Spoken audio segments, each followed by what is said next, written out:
Iba na pala kapag ikaw na talaga yung magulang na yung anak mo ay tapos na sa pangalawang baitang ng kanyang pag-aaral, guys. At ito na nga, guys, sa araw nito, April 15, 2005, ito ang finally na kanyang going up na, guys. So, ayan, going up ba tawag doon? So, hindi ko alam, guys. Basta yun na yun. So, actually, nalit kami, guys, sa oras na ito, mga kayamyam. At wala kami ligo na dalawa, mga kayamyam, dahil parehas kaming napuyat nung gabi. I'm going crazy.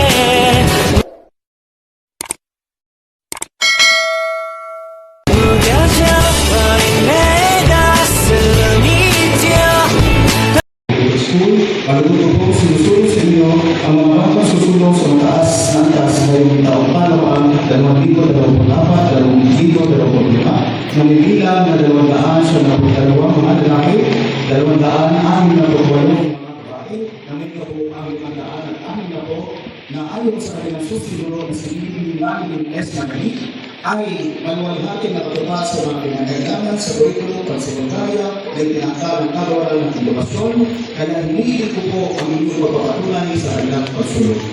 Batay sa pagpapakilala ng inyong guro, susunod, at pagsusunod ng inyong unong guro, kayo bilang Justin Harvey.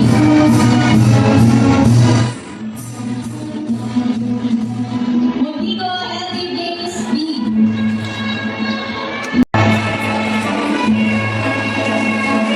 Papasi Maria Luisa Medellin.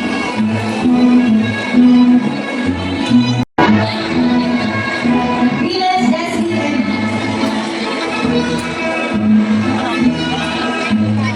Montego Mackenzie Marvel P.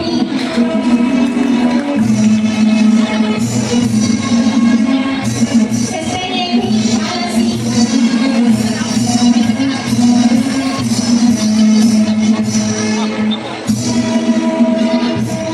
Swallow Glory M.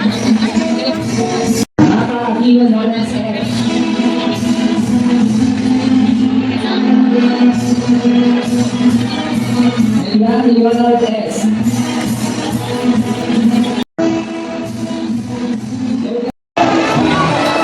All Precious Andy.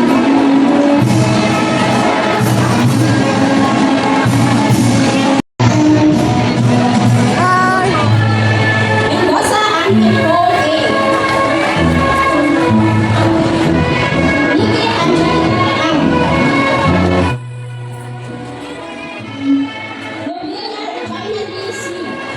At iyan na nga, mga kayamyam, nung kami guys yung binibidyohan ng kaibigan ng aking anak, yung kanyang mobile ay nakamute, guys. Hindi na-record, guys, na yung section na nila ng aking anak ang tinawag. So, ayan na nga, guys, nung kami na mga kayamyam, hindi nyo narinig ang pangalan ng aking anak. So, ayan, guys. So, ayan, syempre tayo bilang magulang, happy tayo, guys, na yung aking panganay is nakatapos na kahit lagi. So, sila pinapakita mga kayamyam, talagang pinursige pa rin niyang makatapos ng grade 10. So, ayan, guys. So, see you next, guys, after 2 years again. Kung makakagraduate siya, inshallah, meron na siya uling parangal. So, ayan na nga, guys. So, kutingin na natin, guys, yung pagtatapos ng kanilang programa para tayo ay makauwi na. Dahil wala kami almusal nga, mga kayamyam. Dahil tulad ng sabi ko, nagising kami anong oras na dahil kami ay nagpuyat na mag-ina. Sa ating lahat, ang bawat isa sa atin, pinapagin natin sa mga pagsulong, sa mga gawin pagdahil sa pag-aaral, sa mga performances na halos hindi maulit-ulit, at sa mga pagkakataon, hindi na natin sumuko, pero nagkatuloy pa rin.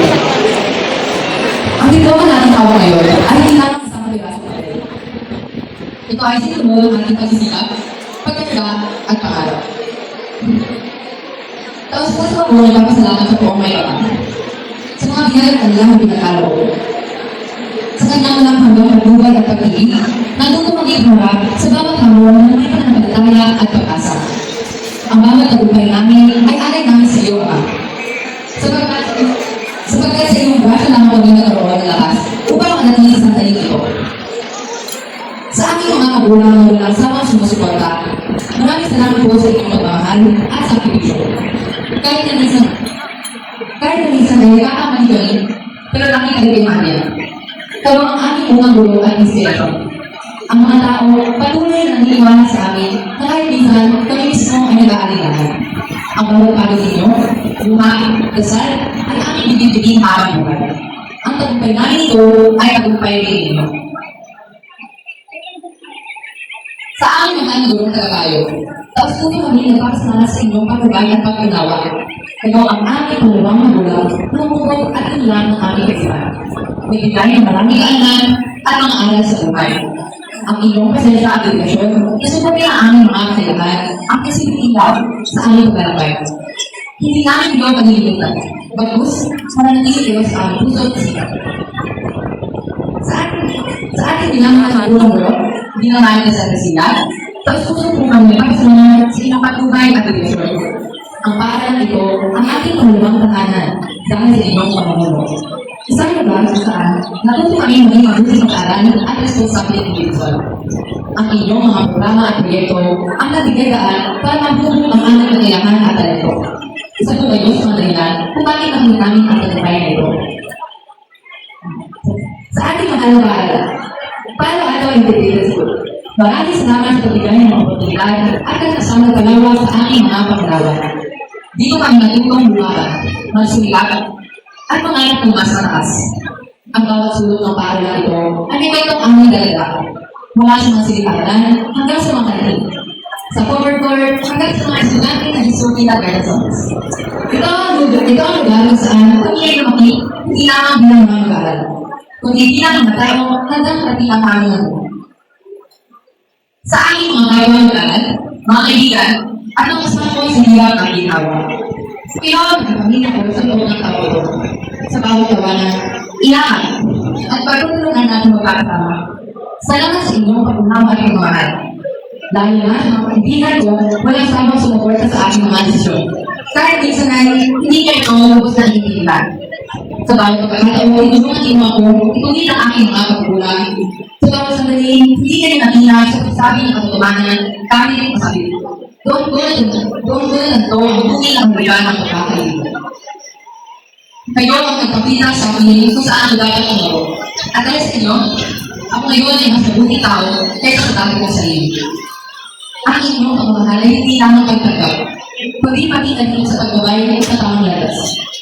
Patunayan natin ang ating henerasyon ay henerasyon ng pagkakaisa na kagapay ng bagong Pilipinas. Sa loob na apat na taon ko sa paaralan ito, may isang alaala ayaw balikan dito rin. Ito yung mga oras na sinukan kong baguhin yung sarili ko para lang makabagay sa iba. Yung mga araw na pinipilit kong magsuhan ng mga bagay na hindi naman talaga para sa akin. So mga sandali, nagpapanggap ako iba para naman tanggapin. Para lang mapagiging ako ay isang kagbilan. Pero sa paglipas ng panahon, natutunan ko ang pagiging iba ay hindi kasalanan, kundi isang lakas na naging lamang ng labas. Ngayon, taas na akong masasabi na hindi ko na kinukulong ang aking sarili sa isang kabong hindi naman talaga para sa akin. Sorry, hindi ako dapat tayo maalala sa mga titulo, medalya, certificates. Maalala tayo sa tapang ating maging totoo sa ating mga sarili. Sa mga titingin na ating natin sa gitna ng mga lugar. Sa mga pangalan na ipinilin ating abutin kahit ginarin sa tayo malapa. Kaya, hayaan mo mag-desisyon ito sa isang tanong na isa ko na rin yung sa aking sarili. If you don't know yourself, how are you going to love somebody else? Sa Tagalog, paano mo ibibigay ang gusto mo sa iba kung hindi naman ito ay ibigay sa sarili mo? Kaya, simulan natin na aking ang ating mga kapulan at kabitasan. Dahil ngayon na ang tamang panahon upang mahalin ang tunay ikaw na buong dapat at walang kalilangan. Lahat tayo ay may sariling kwento dapat na ipakita natin sa buo. Kaya, sabihin natin ay ang susunod na talaga ng ating buhay na matapat at puno ng tiwala sa sarili. Dahil sa bawat hakbang natin ngayon, pinapakita natin ang ating pinakamagandang version. Para sa ating lahat doon sa pinakakaiba, tandaan natin na tayo ang hiraya. Maraming salamat. At ang pusong nagpapasalamat sa Panginoong Diyos sa magandang kaalalang binigay sa amin sa araw na ito ng ating pagsulong. Pinapangako namin na walang pasubali na ipagpapatuloy namin ang dakilang ipinit ng aming paaralan na siyang pagkatubay para kami ay maging kaluhay, kapag-ipahinabang at makabuang mamamayan. Kami ay dahilan at nagkakilalo ang karangalan at tagumpay na aming natanamo saan man, marami-kailanman, ito kinakailangan ng aming paaralan. tayo gaya ng wangit ng buong may kapal.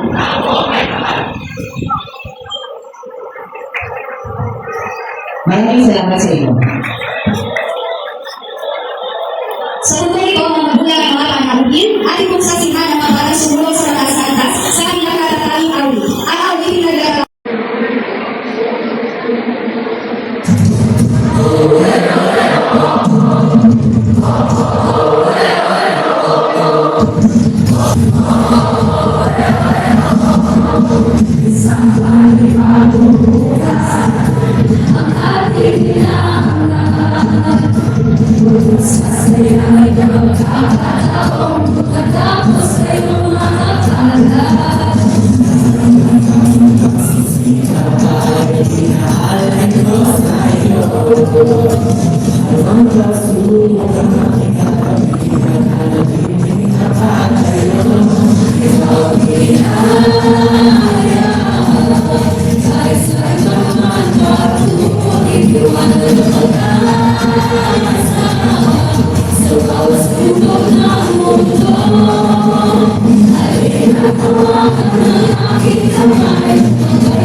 Sa sandaling ito, ngayon naman po natin ang inanda. Sige po, ako lang po tayo. Ako lang po, nagka tayo.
At ayun na nga mga kayamyam, sa wakas, alhamdulillah, uwi na guys at tapos na ang programa ng graduation day natin nitong April 15, 2025. So ayan guys, nag-voice record na naman ang inyong kayamyam dahil nandito tayo sa Singapore. So ayan guys, pauwi na kami at talagang gutom na kami ng anak ko dyan dahil anong oras na kaming nagising, namuntik na talaga kaming malate mga kayamyam.